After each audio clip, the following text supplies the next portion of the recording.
Thank you for tuning in to Shared Hope International's Invading the Darkness, an anti-sex trafficking podcast. We want to acknowledge that the content we discuss can be emotionally challenging and may evoke strong reactions.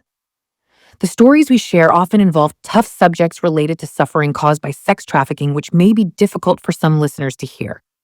Listener discretion is advised.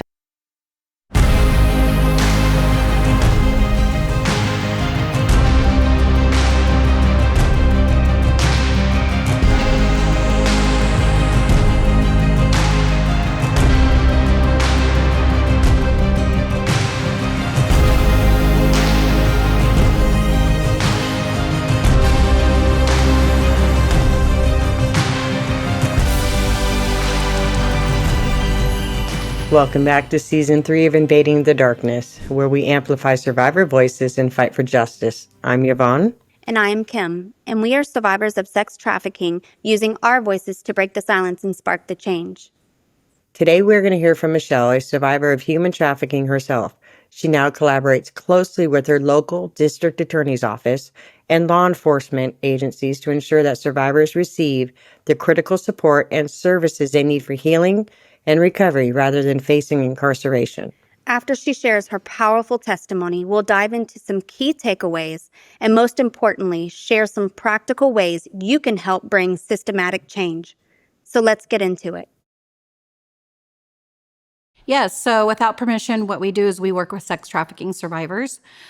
We work with boys and girls, and of course, all genders. Females first. They were locked up for like assaults, things like that. And then when I had sat down with them and did an assessment and just basically introduced myself as a survivor and talked to them a little bit about who I was and why I do the work that I do, is when they're able to open up and say, oh my gosh, that's me. And so I look at them and when you were talking about the girls just like me, I'm like, you were just like me.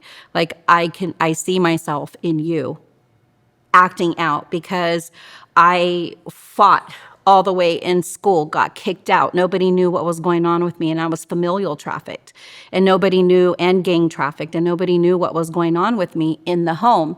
So I was very angry, so I could totally relate to the minors when they're going into juvenile hall, and I always tell them, I don't see a bad kid. I just see something inside of you that you are dealing with. And so when they talk about their story, I look at them, I'm like, oh my gosh, you're just like me. Like, I was there. I may not have, got put into custody, but I've had my fair share with law enforcement and put in handcuffs, and they said I was a menace and kicked me out of a city and told me never come back to a city. It was that bad because I was so angry because of the things that were happening to me, and I felt like nobody cared or nobody was listening to me. And so I tell them, like, you are not alone. And for the male population that we serve, I have such a heart for them because when I was familial trafficked, it was my brother who trafficked me, but he also was taught to do that. And nobody was there to help him understand what was going on, and really bad things happened to him as well. So he was only doing, and I'm not saying it was okay, but he was only doing what he was taught to do as a child from my dad and from my family on my dad's side, who were all gang members. So he was taught that at a very young age, to not have respect for women and that it's okay to do that.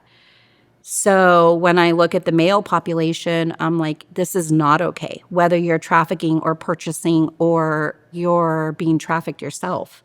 It is not okay, because I've seen my brother when he was 12, 13 years old, and he would have this girlfriend that was 20-something years old. But he was taught that was okay. So when I tell them it is not okay, like, this is somebody taking advantage of you, you learn this somewhere. So I have a real heart for the male population too. Oh, yes, they are in a gang, still are till this day. And again, that's what we were taught when we were younger. So I went that route. I went the route of gang affiliation because to me, they were my family. It was normal. everything was normal, doing drugs, being in a setting like that, going that route of gangs. And I was trafficked in the gangs because that was my way of showing loyalty to the gangs, which I didn't, at the time, there was no word for it. There was no word of what was going on. I was just called every name of the book that you can think of in the streets. But when I found out 8.5 years ago, 9 years ago, that I've actually been out of the game for 24 years. But 8.5 years ago, it was about 9 years ago, is when I went through the training for what trafficking looks like. And I said, oh my gosh, that happened to me. Absolutely. So at one point during my time of being angry and violent because I was fighting constantly, I had 4 kids. I had a child when I was very young, when I was 15 going on 16. And then I had one right after the other. So I had 4 kids. Well, I didn't know how to be a mom because I was still very violent and angry and still into the gang life and drugs. And so I had to make a decision at some point to give my kids to a family friend because I knew if they were going to be with me, they were just going to die. Like, that was my way of loving them and protecting them. I know that they didn't understand that at that time, but in my heart and my mind, I understood that. I did, her mom actually is the one that took them, and she had promised me that she would never separate them, but that didn't happen. They were separated, and so fast forward, it was like something switched in me when they went away from me. I got even more violent, and I became more aggressive because at this point, I just thought I have nothing else to live for. So at that point, I just was going crazy and just didn't care. And there was so much happening. And so fast forward, I ended up getting with an older man, and which I did not know, he was a trafficker as well. But he fed into my drug addiction, and he controlled me by drugs. And so he, at this time, made me do things that were unthinkable. And it was just ridiculous, crazy, very violent as far as like sexual things. And so one day I was just ready to end my life. And at this time, my brother was already in prison. And I was ready just to end my life. I was like, what am I going to do? What am I living for? I have nothing to live for. And I was 26. And I thought, I'm just done. Well, I ended up turning the TV on, and it was 700 Club, and it was Pat Robertson, and he was just telling my story. And I was like, did somebody write him a letter and tell him what was going on with me? Like, it was amazing. But I was crying, and I was also getting very angry. And I was like, what is going on here? And so he was just telling my story. Nobody's ever loved you. Everybody's taken advantage of you. Nobody's been there to protect you. Like, there's somebody who loves you. And he explained that it was Jesus at the time. And so I just remember, I will never forget that day. I fell to my knees and I just said, if you're real, show me you're real, because I'm done. I can't do this anymore. And at that time, I just gave my life over to the Lord and been living for him ever since. 2 years later, I fought very hard to get my kids back. And I got my kids back, and there was restoration that started taking place. So at 26 is when my whole entire life shifted and changed. And I said, what can I do now? I have to get my family back. And it was like the addiction, everything just went away because I had help. And I just walked through a lot of forgiveness, and that played a big part of my life. I would say that we need more advocates. We need more survivor leaders to be able to serve the boys and the girls that are incarcerated, to help mentor them, to help provide a safe place for them. I would also say that we need placements. We need places to put these victims, the survivors of trafficking, whether they're female or male, we need places because they continue to go back into the homes where nobody's knowing. And even, CPS does the job that they can do, but they don't, I feel like sometimes may not always understand that what's really going on in the family dynamics. So I think that we need safe places for them to go to be able to heal and have programs and help them just really get on a journey of, it's never going to be the same. It's always going to look different. Once that has happened to you, once you have been trafficked or you've been exploited, there's never going to be normal. It's never going to be normal for them. They have to find a new normal. It has to be a new normal. Like for me, I didn't even know what normal was. And so they have to find a normal that's on their journey of healing and healthiness. So I feel like we just need more of that.